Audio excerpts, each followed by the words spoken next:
Dr. Hammer is Associate Professor, Director of the Airway Sensory Physiology Laboratory, and Director of the Center for Clinical Voice, Speech, and Swallow Physiology at the University of Wisconsin-Whitewater.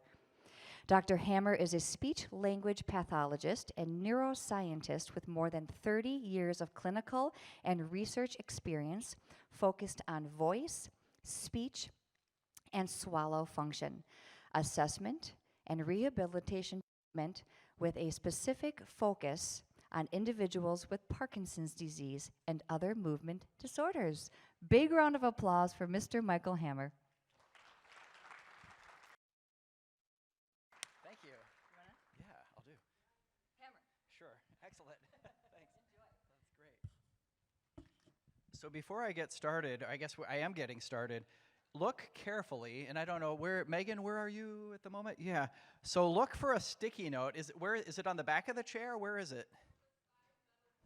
Yeah, so look at your chair, and on the side metal bar, if you have a sticky note that says you won, yeah, hold on to that, because there'll be a prize afterwards. So hold on to it. There'll be a prize for you afterwards. So congratulations. Fantastic. Yep, so hold on to that. There'll be a prize later on. But you have to stay awake to claim your prize, right? So the first time, thank you for letting me join you this afternoon. It's a privilege and a joy to be here. I am by training a musician and a speech-language pathologist and also a neuroscientist. And so I have a really big interest in this part of the anatomy, the brain and the respiratory system and the throat. And we do so many things that can you hear me, by the way? Is it coming through? Good. So I always ask my students, thumbs up if you can hear me. And so there's so much that we take for granted in this invisible space inside of our mouth, inside of our throat, right? There are the vocal folds that create sound. There's the respiratory system of the lungs that provides power for our voice. There are the other structures that are inside that shape that sound into things that we can understand, right, and to project that sound. If I'm eating lunch and having some chicken, or if somebody had a vegetarian plate, right, if something goes the wrong way, hopefully the throat's working appropriately to detect something went the wrong way, and hopefully we actively cough, right? We have all these things that the throat is really useful for. Sometimes we choose our favorite sports team, and maybe the referees make the wrong call, right? And so we use our voice to criticize, right? Root for our team and criticize the officials. We do so many things with this part of the anatomy that we take for granted, right? And so what I want to talk about a little bit is some of the exercises in particular that we can do to strengthen these muscles of the breathing apparatus, things related to feeding and swallowing, with a little bit of touch base on things related to voice and speech also. So what I want to do, though, is invite you to contact me. My email address, I put this slide up on purpose, so if you want to contact me at any point for follow-up questions, feel free to jot that down. And then also, I think we're going to pass around a sign-up sheet here. If you'd like to receive more information, I've got a legal pad that's going to circulate. There'll be two of them, one over here and one over here. If you want to put your name and contact information, you can include whether you have Parkinson's disease or not. Whoever you are, feel free to contact us, because we want to make sure we provide you with information from what we're learning. So maybe I'll pass this around, and there's a pen with this one, and then there's a legal pad over here, so maybe I'll start with you all. So again, I feel like we have a commitment and a responsibility to make sure that if you have follow-up questions, we can try to address those also. And so I am a professor at the University of Wisconsin-Whitewater. And so I think there are a couple, anybody here an alumnus of the University of Wisconsin? Oh, look at all those hands. Excellent. So thank you for being here. What I want to do now is kind of set the stage for what's to come. So let me figure out if I can get the slides to move the correct way. I'm going to go backwards to start with, I think. Boop. Red, there we go.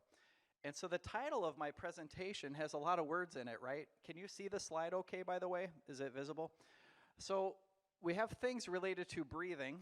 That's an essential. Like, that's a fundamental need that we all have.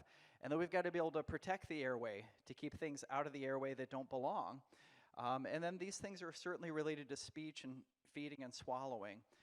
And so the things that we take for life, or for granted, can be affected by Parkinson's disease. But I also want to say, too, at our table over lunch, I just want to acknowledge that this is just one facet of each of our lives, right? Parkinson's disease is not the center point, right? It's just one characteristic or one set of experiences where you all have so many other things going on in your life and your experience and things besides Parkinson's disease, right? So we want to keep these things in context as well. So it's a great summit, but I just want to acknowledge that so many of you have many other things that are as or more important than your Parkinson's disease, right? Family, your work, your hobbies, those kinds of things too.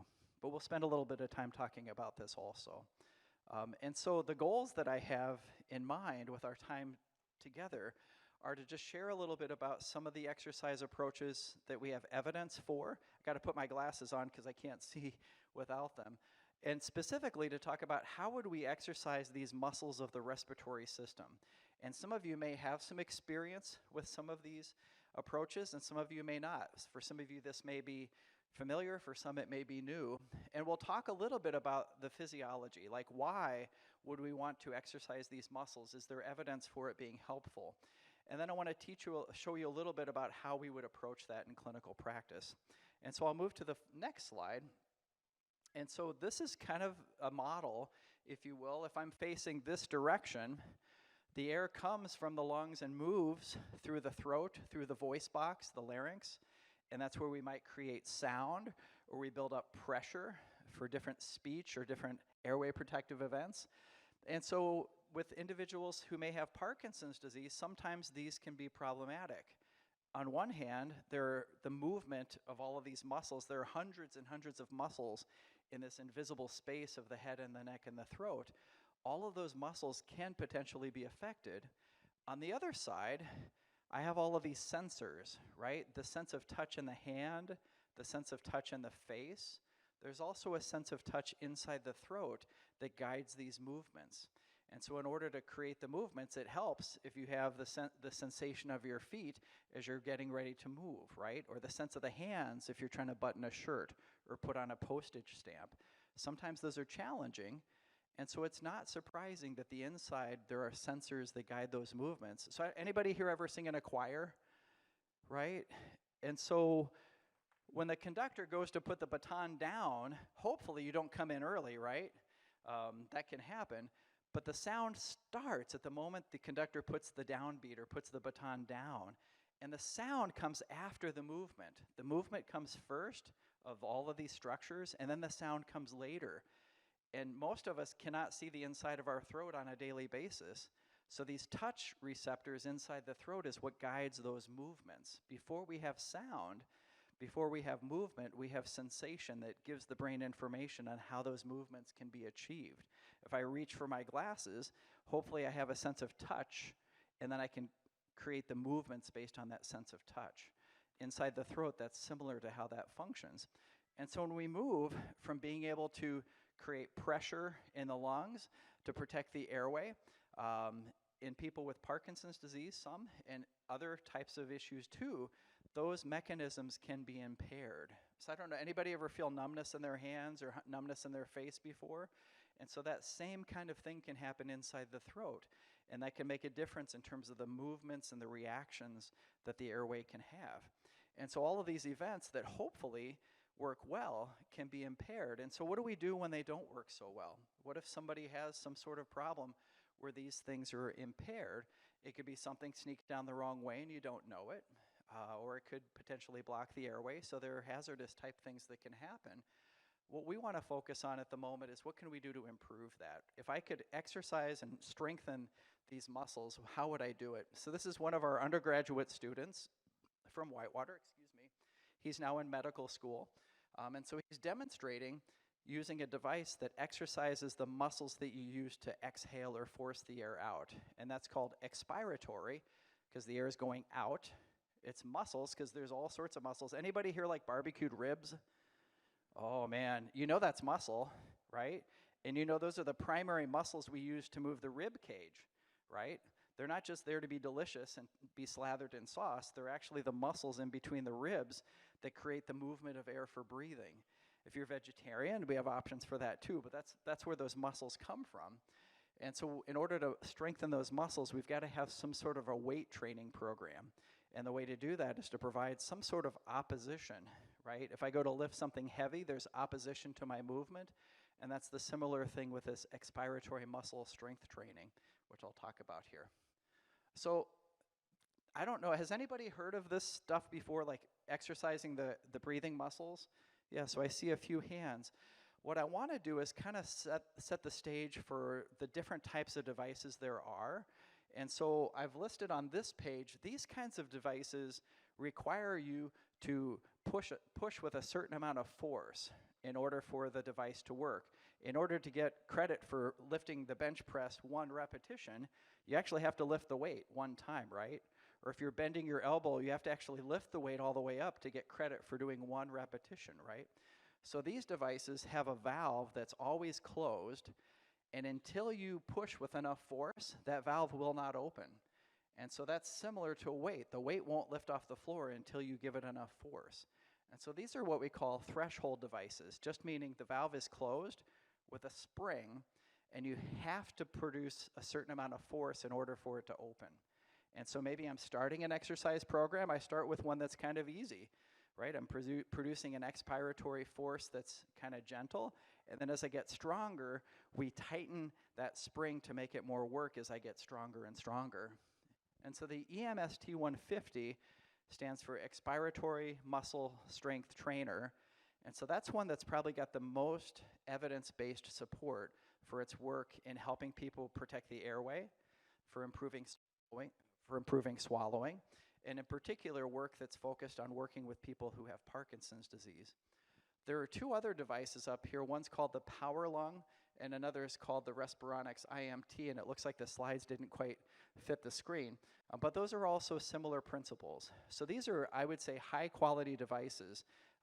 The EMST 150 is probably the easiest and has the easiest to find and has the strongest evidence base. But these devices, you're not getting exercise, like by opening the valve, you're definitely getting exercise. You know what kind of work you're doing. And I'll spell that out in more detail in a moment.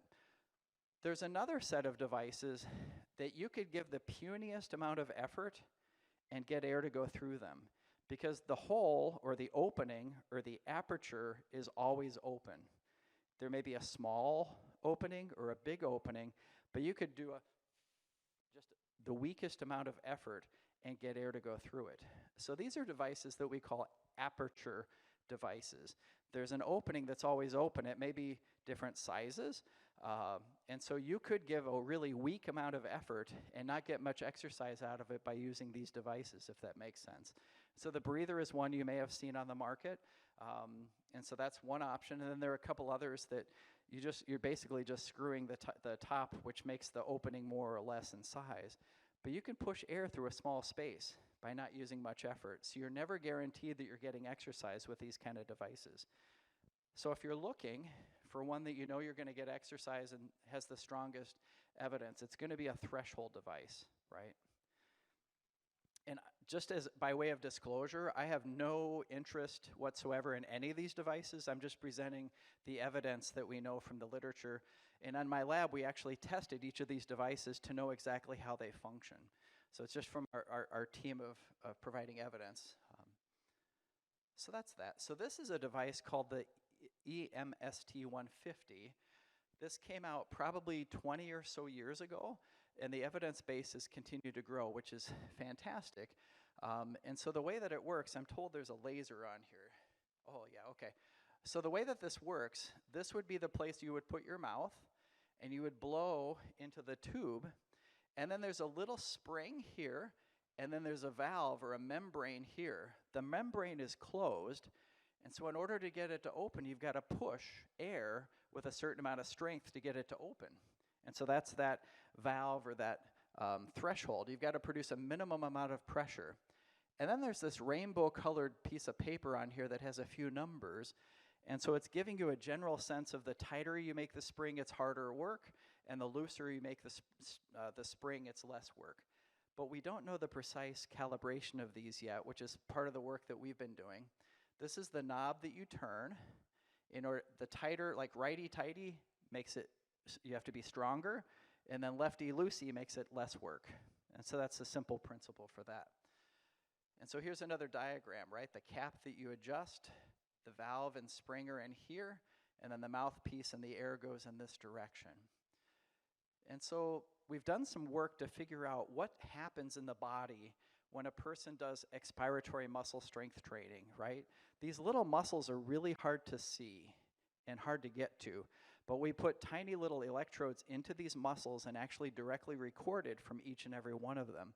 And so this exercise, for example, we looked at the pressure and the muscle effort of different muscles related to airway protection and so forth.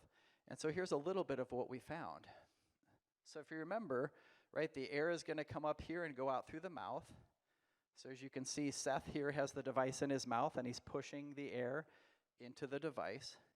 And so this muscle here, SP, that just means the muscles of your throat. So when you swallow, anybody like Star Wars, the movie series? Do you remember the very first episode that came out in the 1978, 1979?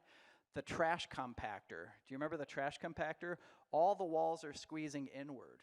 So when we swallow, all the walls of the throat squeeze inward to squeeze the food from top to bottom. That's how the food gets to the esophagus, as part of that squeezing effort. This, oops, sorry. Boop. Come back. There we go. This muscle is part of that trash compactor. It's part of the muscles that squeeze in the throat.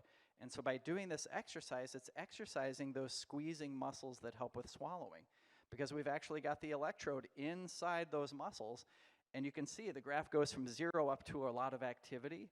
That shows that that muscle is working. SM, if you take your hand and put it under your chin, there are muscles under here. For me, I've got a bit of insulation that's protecting these muscles, but there are muscles under here that lift. Actually, put your hand in front of your neck. Can you feel the Adam's apple or the voice box? Can you feel that hard structure hidden in the neck? And so just hold your hand there and swallow one time. Just go. What happened? Yeah, it goes boop, goes up and then comes back down again. And so these muscles here are the muscles that help bring the voice box up and down as part of the swallowing. And so those muscles are activated through this exercise. Let's see here. And then, I've got this backward. These are the trash compactor muscles. The soft palate muscle, I've got this backwards, but it's still true. So have you ever had drinking root beer or some milk and it squirts out your nose? Like maybe you're laughing and it squirts out your nose. So, or has anybody ever been accused of snoring? Right? And so if you look in the throat, there's that hangy, downy thing in the back of your throat, right? We call it the uvula. It's the tail of the soft palate. And so what the SP, sorry, I misread my slides. The SP is actually that muscle that elevates the soft palate to keep the milk and root beer from squirting out your nose. And also it helps if that muscle is exercised to fight snoring, I suppose, but we don't have any evidence about the snoring. But that muscle is also being activated. So these muscles in the throat that we can't see from the outside are all exercising by simply blowing or exhaling against a force. And so that the force is with you, and also with you, but that's the idea. Now, I also want to point out, by doing this exercise, it does not exercise the vocal folds, right? Because imagine, take your hand in front of your mouth and just go, right? In order for air to come through your vocal folds, the vocal folds have to be open. So it makes sense that the vocal fold closing muscles are relaxed during this time, right? So it's not going to strengthen the closing of the vocal folds because you're trying to get air out, and you want your vocal folds open to make that happen. And so it does exercise these muscles of the soft palate, the muscles that bring the larynx up and forward, and the muscles of the trash compactor, the squeezing muscles of the pharynx. But it does not exercise the muscles inside the voice box, and that's a good thing, right? If I try to close my vocal folds and blow air out, it's going to look like this. I'm going to turn red in the face because I'm closing my vocal folds. So it's really helpful. These are important muscles for swallowing, and the respiratory muscles we know are strengthened because we're blowing that air out. All those barbecued rib muscles are exercising. Anybody have like a washboard tummy when you were younger? I almost did. I've always had a good layer of insulation around these muscles of the belly, but these are muscles that are very much exercised by this as well, just to force the air out. And if you don't mind, maybe take your hand in front of your mouth and just go, Can you feel your tummy muscles working, right? Those are those abdominal muscles that are really important for coughing. And those are muscles that take your hand and go, like you're blowing out a birthday candle. Those same muscles are used in both of those actions. And so we want to be able to exercise those muscles to be able to keep things out of the airway that don't belong there, right? This is just a simple, I don't know if it's simple, but what this slide is supposed to demonstrate is that when you do that exhalation action, that lifting action of the larynx that you saw during swallowing happens during the exercise. So it's very much helping those swallowing type of muscles. Okay, so these are some electrodes that are actually on those belly muscles. And so we see activation of those muscles, of course, because that's the primary effort of the exercises themselves. All these fancy muscles that are basically, we just call them the abdominal muscles. Okay, so we've learned a lot from 2 or 3 different areas of literature. Some of it's related to Parkinson's directly. Some of it's related to amyotrophic lateral sclerosis, or Lou Gehrig's disease. And then we've learned a lot about this in the context of people who may have head and neck cancer, right?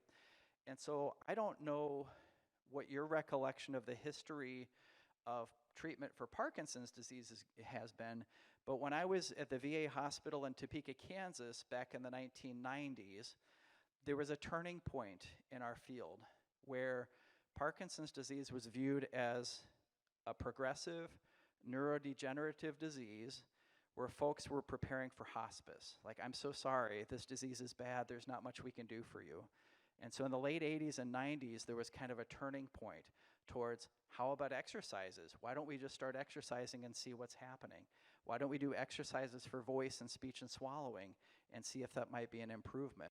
So there was a turning point there. How many of you have been told, keep active, exercise, it's good for you, right? And sometimes you're like, I agree, and sometimes you're like, I don't want to. That's personal choice. But we learned a lot in that period of time about how wrong we were about getting people more active. And the same has been true of ALS to some degree. It's a totally different phenomenon.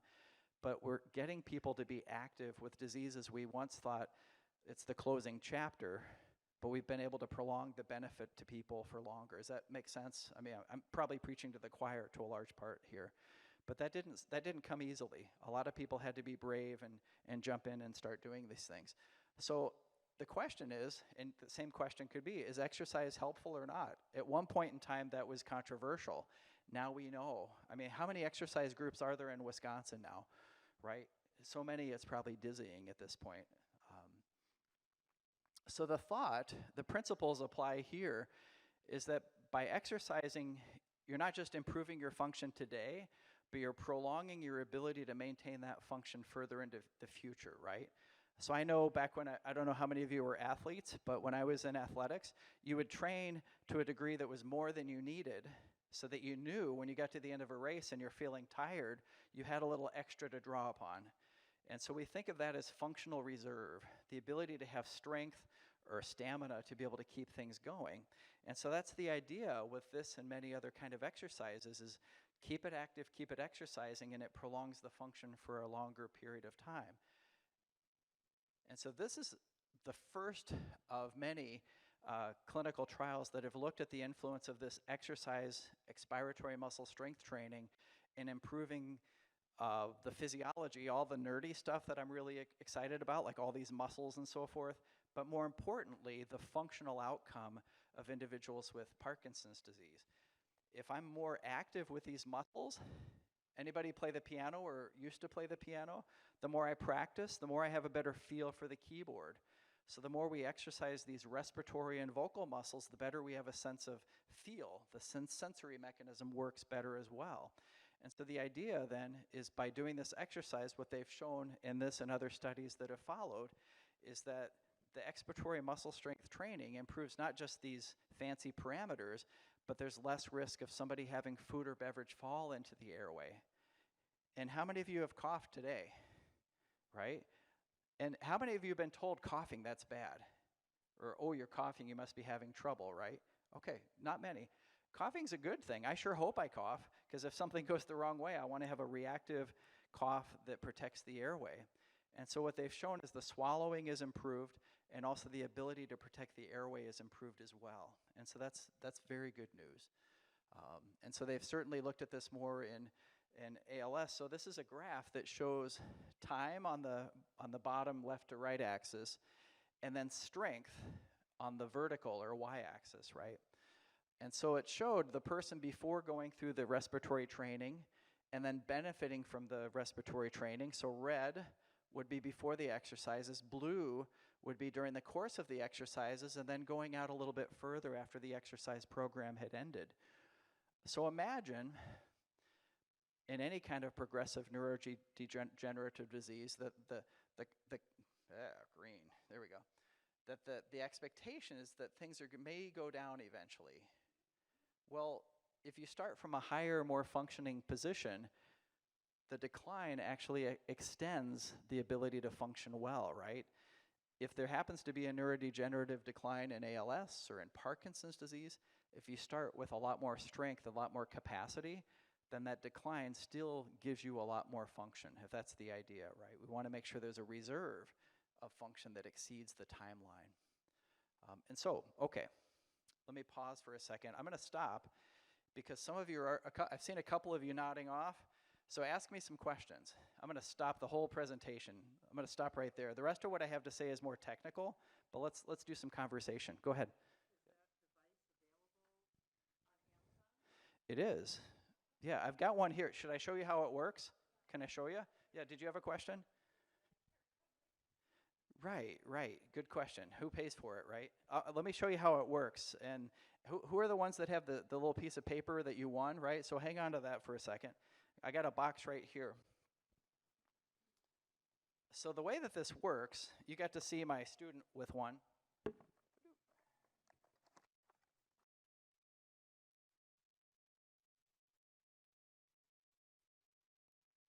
So this is the device here. It's the one I've been using. So it's like toothbrushes, don't share, right? But it also comes with a little mouthpiece. And so the idea for how this works is usually I'll either sit in a chair. I'll do this standing so you can all see me. But usually we want people seated in a chair because sometimes they feel a little lightheaded. You ever blow out the birthday candles, or you inflate a balloon and you're like, ooh, a little lightheaded. But I would do something like this. I would take the device, put it in my mouth, but first, fill my lungs with air. I'm a little weak today. I've got to dial it down a little bit. I'm going to turn it lefty-loosey and try again. And that would be one repetition. So that was one. In order for that to work, I had to produce just enough pressure to open that valve. And so in a bunch of the different slides here in terms of calibration, I won't bore you with those details because I want to make this more conversational. We've actually produced the actual calibration values for each setting of the device, so you know how much weight you're lifting, how much effort you're putting forth with that. And so the device can be purchased by individuals, and so the company is actually Aspire. And so if you want to talk with ASPIRE, because I'm not working for them, because I don't want to be commercial about this, I did not put any of that in my slides. Forgive me for that, but I just didn't want to come across as marketing at all, because that's not what I'm about. But ASPIRE, you can buy it from them. I believe it is available from Amazon for purchase. But I would say you do want to work with a speech pathologist in doing this work, because you want to make sure that you know what your strength availability is. So for instance, how do I know what setting to put this at, right? Let me pause. Any other questions at the moment? I think I'm going to jump to that section in a moment to show you exactly how that works. Any other questions at the moment, please?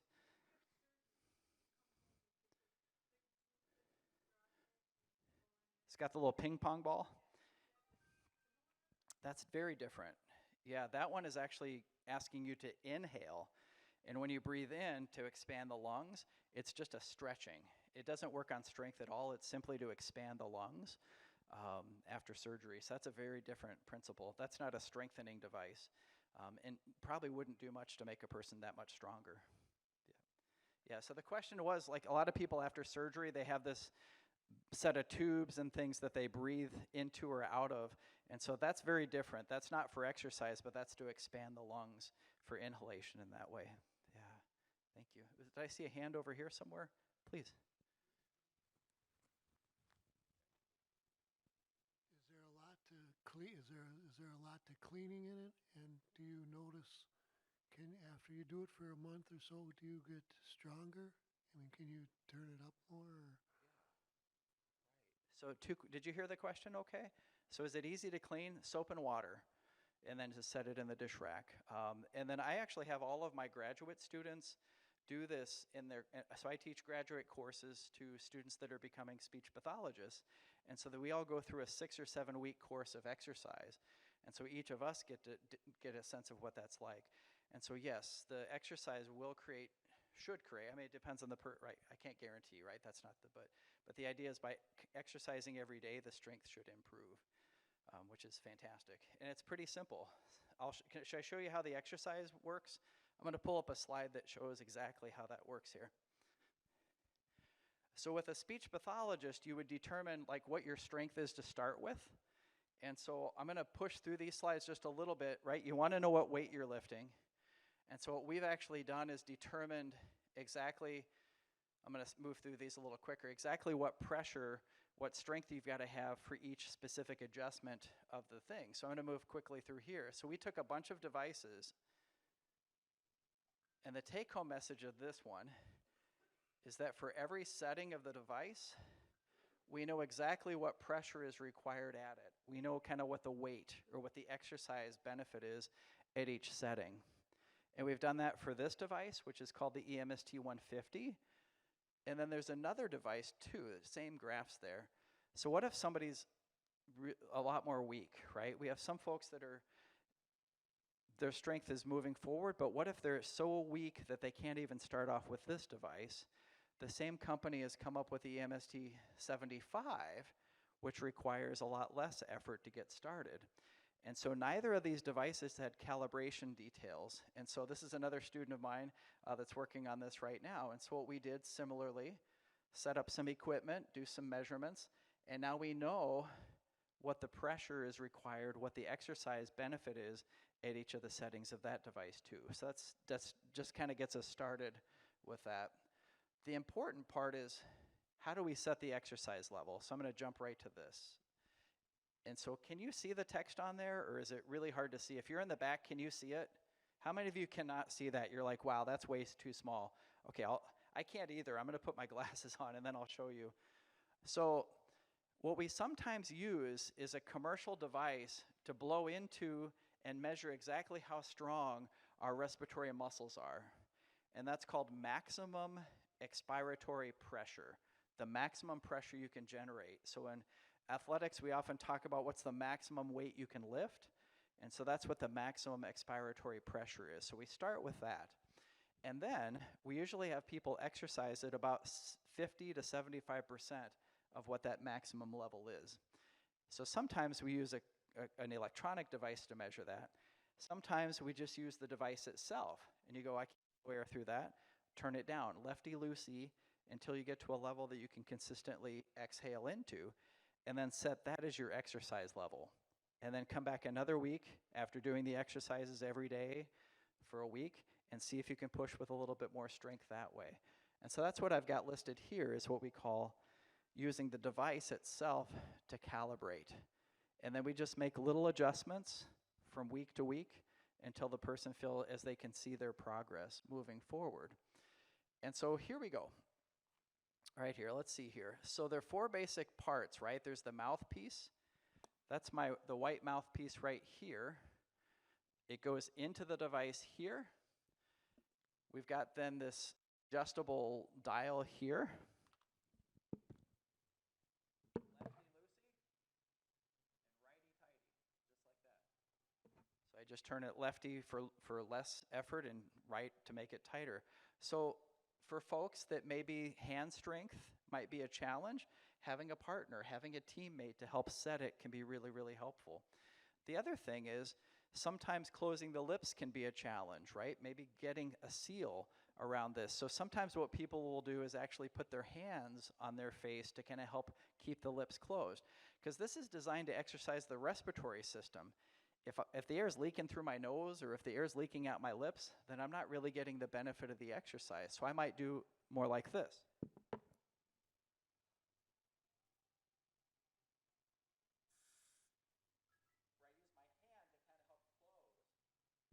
I use my hand to help make sure that my lips are nice and closed around the mouthpiece. Sometimes if air is sneaking out the nose, right, I'll demonstrate that if I go, oh shoot, I got a booger.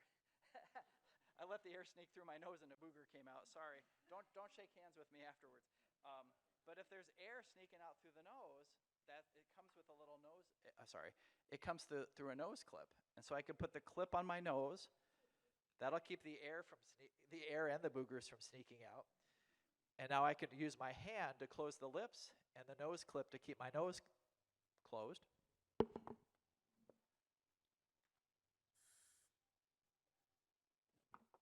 Because I want to make sure I get credit for all the respiratory effort that I'm trying to do, right? Whoops.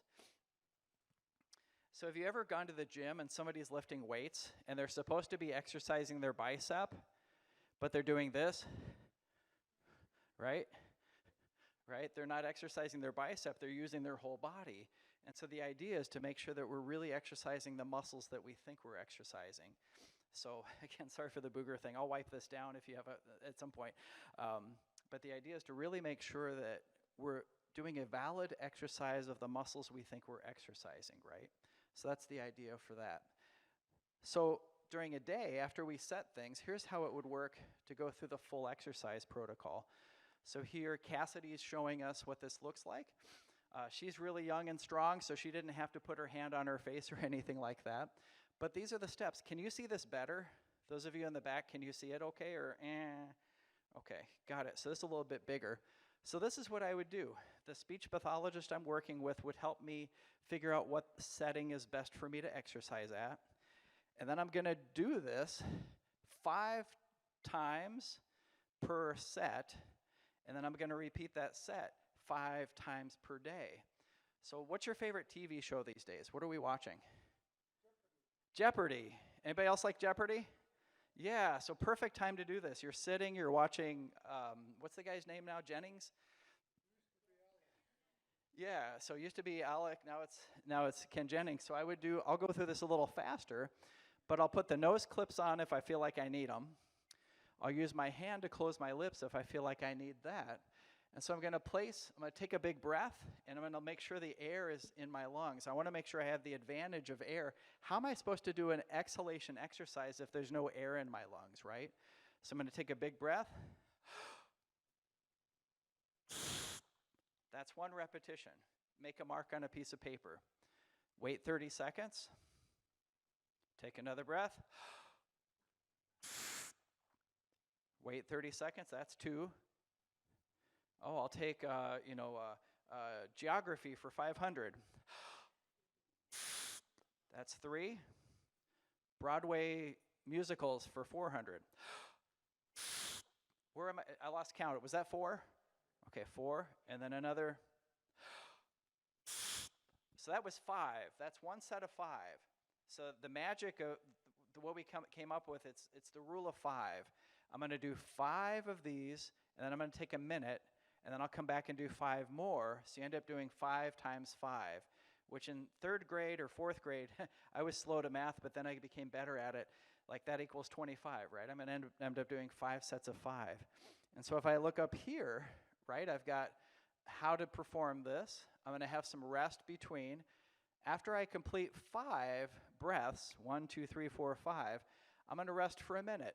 So maybe I get to see who the sponsor is for Jeopardy or whatever the show is, and then come back and I do 5 more. So then I'll go to set number 2. I'm on set number 2, but that's my first one. Whew. Wait 15 to 20 seconds. I'll go a little faster. That's 2. Oh, man. Final Jeopardy's coming on. Okay. I wonder if it's going to be a video clue or if it's going to be some funny question. I think I'm on 4. Is that 4 for this one? And then one more.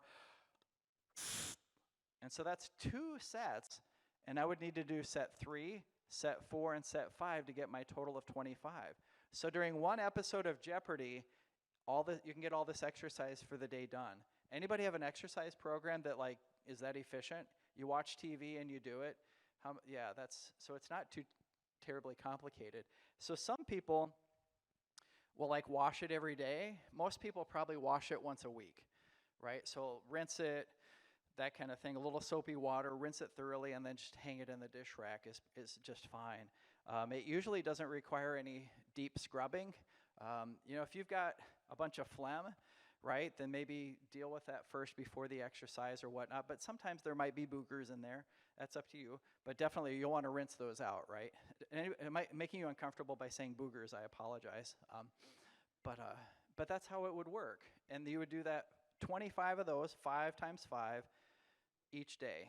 And so for my students, I have them, we do this for six or 7 weeks, and each of us keep a log, and then we come back next week, and we make an adjustment. So I come in the next week, and I go, okay, let me tighten it 1 or 2 settings, and let's try it again. And you go, okay, 1, 2, let's say 3, and let's say you go, oops, that was too tight.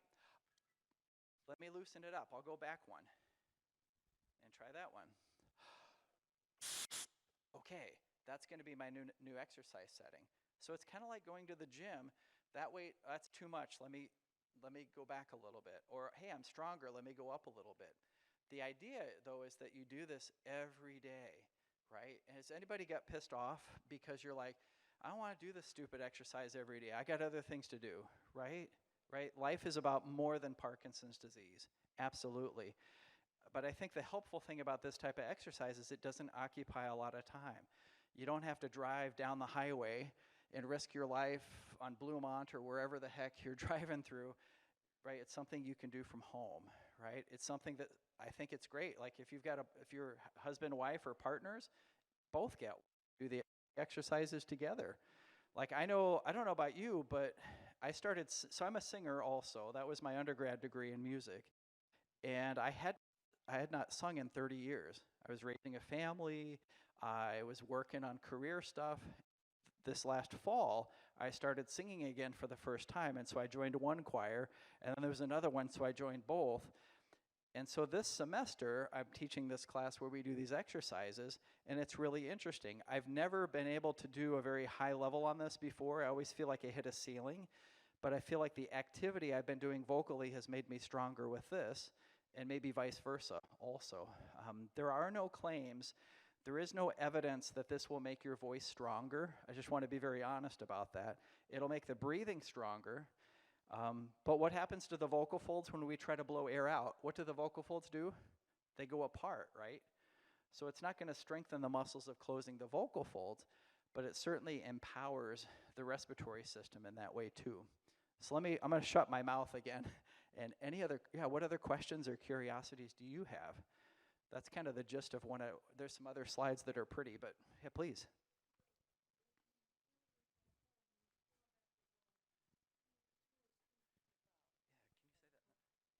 If we do this at home, you still have to go through a speech pathologist? Yeah, so that's a great question. So I think it's a good idea to get started by working with a speech pathologist just to get started, and then you can kind of take and run with it after that. I think we want to make sure that you're using it in a way that's the most efficient. You know how like sometimes they're like, you got to come back, 8 weeks and every week, and then you're like, okay, fine. This is one where I think we can teach you how to use it, and then you can go and run with it in that way. But you'll have to talk with whoever your speech pathologist is. That's an individual discussion.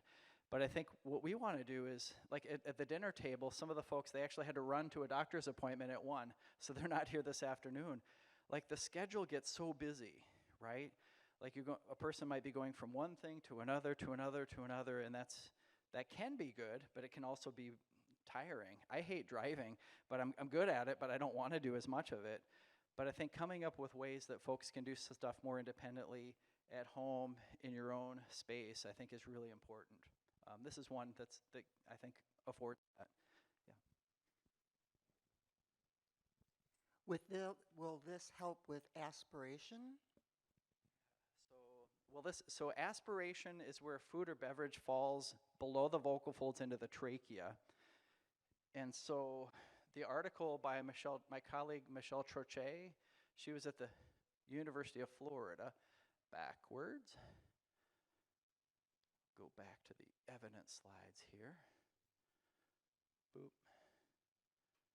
I think I need to be more patient with the buttons. Here we go. The answer is yes. But I was going to show you the evidence. I don't like to make claims without showing you evidence. Back. So if you want the citation, it's right here. Foom. This one. This is the first clinical trial that showed that the risk for food going in the airway was decreased by individuals using this as an exercise. And I think it's I think there must be a sensory, that's part of what we're going to do in our research, is start to look, are there sensory changes? As people exercise more, does it improve the sensation? And if the sensation's better, then the motor movements might be improved. But I think what they found is if something is sneaking down the wrong way and your cough is stronger, you're able to protect the airway better. And then there are all these movements of the trash compactor muscles, the larynx lifting muscles, the muscles that lift the palate, and so forth. Like, if those things are working better, then the risk of food, like especially if the number one thing that we've seen in clinical practice is not just, like sometimes food just gets stuck in a person's throat. Like we call that residue. Food's getting stuck somewhere. If the trash compactor muscles, just to be informal about it, is squeezing the food into the esophagus more effectively, then there's less left over that could fall into the airway. And so I think that's a big part of it, is the muscles that protect the airway are stronger, and the muscles that transfer the food to where it's supposed to go are stronger. And so that's a very important point. But think about this, like if I have something fall into my airway and the sensors don't even detect it, then I won't have a cough. So that's the sensory part. Let's say my sensors do detect it, and I go to cough and it comes like this. Right, a very weak cough, let's say. I detected something going the wrong way, but my cough was very weak. But if instead, we're gonna have to wipe this microphone down afterwards for sure. But if I have a healthy, strong cough and I detect it, it's gonna be if it's very strong and vigorous, it may annoy the people at my dinner table, but gosh dang it, that got out of my airway so I could swallow it, right? When I need to cough, I want the cough to be strong, right? And so having those muscles be very strong is really important part of that. Does that help? Sorry, I got long-winded with that, sorry, but that's the idea. Please, yep.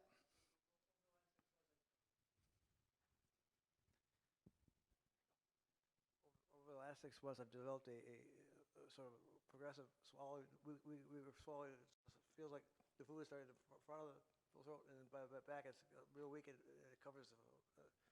Is these exercises good for that? Yeah. So the food is starting to sneak backwards or getting stuck. What actually will happen is in the middle of the night, I'll be laying on my back, and moisture will fall in there, and then kind of cover up the back. Gotcha. So so I'm going to answer your question, but I'm going to I always like to give long-winded answers to give more information. So when we're sleeping, well, do you know how much saliva we produce in a day? Like a 2-liter bottle of Mountain Dew is about the amount of saliva our body produces every day. Sounds gross, but it's true. And hopefully we swallow it or we spit it, one or the other. But if it collects, right, if the swallowing isn't clearing things out, it can get stuck.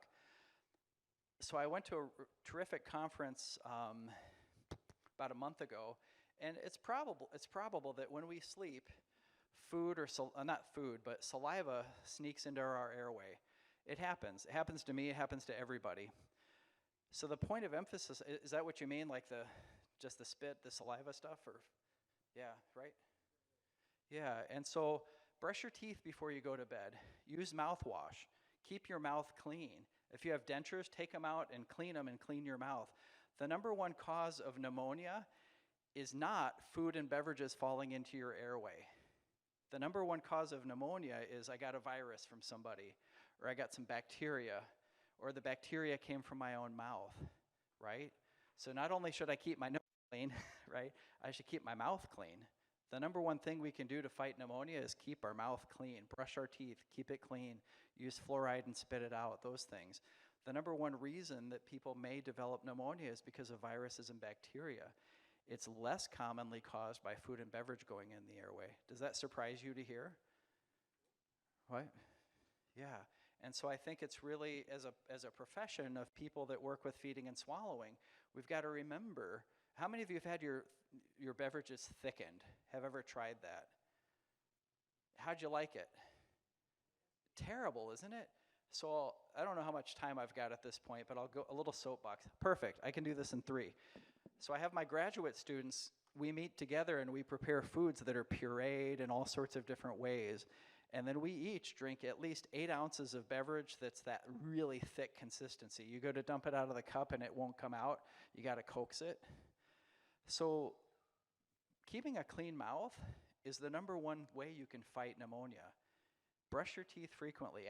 Before each meal, brush your teeth, keep it clean. After each meal, brush your teeth, keep it clean.